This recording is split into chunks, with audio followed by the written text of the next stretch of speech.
சந்த பிராப்னுயிர் மானவா சுபம் அப்படின்னா பூஜை பண்ணுறது வேற, யாரோட நாமாவளி like whose name, upon chanting whose namas or names, I will get that liberation, I will get that moksha. அதுதான் ஃபோர்த்து கொஸ்டின். ஓகேவா? இதுதான் ஸ்லோகா நம்பர் 8. யுதிஷ்டிர உவாச்சா, யுதிஷ்டிர ஆஸ்க். ஸ்லோகா 9 கண்டினியூவேஷன். கோதர்ம சர்வ தர்மானாம், கோதர்ம சர்வ தர்மானாம், எந்த தர்மம் எல்லா தர்மங்களையும் சிறந்தது. He is going to become a king, right? So எல்லாத்த பற்றியும் அவர் கேட்டு தெரிஞ்சுக்கிறார். ரைட்டியஸ்னஸ், ஒரு ராஜாவா ராஜ தர்மங்கள் என்ன, பிரஜைகளை எப்படி பார்த்துக்கணும், லைக் ஹியூமன்ஸு அவங்களோட ஆட்டிடியூடு, நம்மளோட மக்கள் எப்படி பார்த்துக்கணும், எல்லாத்த பற்றியும் அவர் கேட்க ட்ரை பண்ணுறார். ஸோ அந்த விஷயத்தில் பார்த்தோன்னா இந்த தர்ம சாஸ்திரங்கள் பற்றியும் கேட்டுக்கிறார். ஸோ அது அந்த விதத்தில் அடுத்த கேள்வி, எந்த தர்மம் எல்லா தர்மங்களையும் விட உயர்ந்தது? ஓகேவா? That is the 5th question. In your பவத பரமோ மதः கோதர்ம சர்வ தர்மானாம் பவத பரமோ மதः. பவத பரமோ மத means in your opinion Bhishma, in your opinion grandfather Bhishmacharya, which dharma you are considering as the most prominent or supreme dharma among existing all other dharmas? That's the 5th question. Okay va? Last question. Kim jaban muchyate jandur janma samsara bandhanat, which is the best of all dharmas?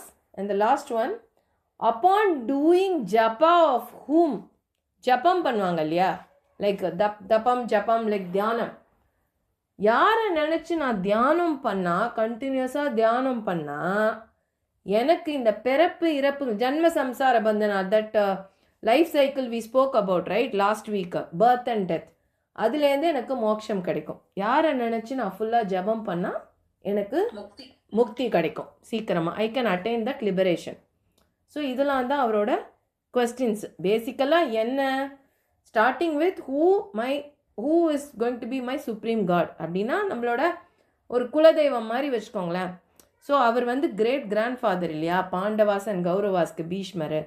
So அவரோட இறப்பு, அவர் once he passes away, what will happen, everything like the entire dynasties knowledge இல்லை அவங்களோட வழக்கங்கள்லாம் சொல்லுவாங்க இல்லையா, அந்த குல வழக்கம் எல்லாமே. இப்போ நம்ம நார்மல் நம்மளோட ஒரு நம்ம கல்ச்சர், நம்ம ஃபேமிலி ட்ரெடிஷன்ஸே எடுத்துக்கோங்களேன்.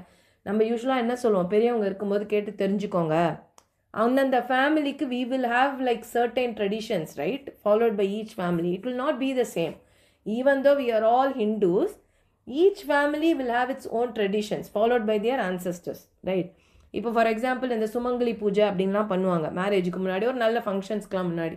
ஸோ ஒரு ஃபேமிலிலையும் the way they perform it will differ. சுமங்கலி பிரார்த்தனை பார்த்தீங்கன்னா சில ஃபேமிலிஸில் வந்து நிறையா லேடிஸை கூப்பிட்டு அவங்களுக்கு பூஜைலாம் பண்ணி புடவையை வந்து என்ன பண்ணுவாங்க, புது புடவை சில டைம் கொடுப்பாங்க சில ஃபேமிலிஸில், அவங்களோட ட்ரெடிஷன். சில ஃபேமிலிஸில் என்ன பண்ணுவாங்க, அந்த புடவையெல்லாம் நினச்சிட்டு அவங்கள அந்த ஈரத்துணியோட கட்டின்ட்டு அவங்களுக்கு பூஜை பண்ணி சாப்பாடு போடுற வழக்கம் உண்டு. அதே மாதிரி இந்த அம்மனுக்கு வந்து மாவிளக்கு மாவுன்னு போடுவாங்க தெரியுமா, ஆடி மாதம் அந்த மாதிரி. ஸோ ஒரு சில ஃபேமிலிஸில் பார்த்தீங்கன்னா அந்த திருவிளக்கு மாவில் வந்து தீபம் வந்து ஏற்றி அது அணையிற வரைக்கும் வெயிட் பண்ணிட்டு தான் அதை பிரசாதமாக டிஸ்ட்ரிபியூட் பண்ணுவாங்க. சில ஃபேமிலிஸில் பார்த்திங்கன்னா அது எரிஞ்சுட்டு இருக்கும்போதே எடுத்து எல்லாருக்கும் விநியோகம் பண்ணிடுவாங்க. It all depends on the families இது ட்ரெடிஷன்ஸ். ஸோ அந்த மாதிரி இருக்கிறதுனால கிருஷ்ணர் என்ன சொல்கிறாரு, யுதிஷ்டன் கேட்கும்போது என்ன கேட்காத, உன்னோட ஃபேமிலி பெரிய மனுஷன் வந்து பீஷ்மர். ஸோ அவரோட வழக்கங்கள் வந்து அவர்கிட்டேருந்து தான் நீங்கள் தெரிஞ்சுக்கணும். ஸோ ஒன்ஸ் அவர் போகிறதுக்கு முன்னாடி நீ வந்து இதெல்லாம் போய் கேட்டு தெரிஞ்சுக்கோ. உங்களோட குல வழக்கம், த என்டையர் குரு லீனியேஜ் இருக்குல்ல, அவங்களோட அவங்க it's a Kuru dynasty, Pandavas Kauravas எல்லாம். ஸோ அதனால தான் தீஸ் கொஸ்டின்ஸ் வந்து ஹீ கம்ஸ் டு பீஷ்மர். So it's like with that respect, that's why it says பவத பரமோ மதः. So in your opinion Bhishmacharya my great grand father, இதெல்லாம் நீங்கள் என்ன சொல்கிறீங்க, who will be my supreme god, who is the one whom I have to continuously chant upon, whose namas I should say, on who by like I should think of whom while doing my dhyanam or japa, and which dharma is the greatest of all the dharmas, and what is the other one, who is going to be my go-to person or my safe place, whom I should reach out if I have got any sufferings. So இதெல்லாம் தான் அந்த 6 கேள்வி. So shloka 8 and shloka 9 is all about Yudhishthira's 6 questions. இதுக்கு answer Bhishma என்ன சொல்கிறார், that will start from the next shloka. ஒரு 3-4 ஸ்லோகாஸ் வந்து பீஷ்மாவோட answer for all these. ஓகேவா? which we will start from next week when we get a little bit more strength. We will start that. இதுதான் இந்த 2 ஸ்லோகாஸோட அர்த்தம். இதில் 2 ஆக்சுவலாக என்னன்னா philosophyல they say like there is like 2 words. One is upayam and other one is upayam. இந்த 6 questions எப்படி structured அப்படின்னு சொல்கிறாங்கன்னா, upayam means like upayamna means like a pathway.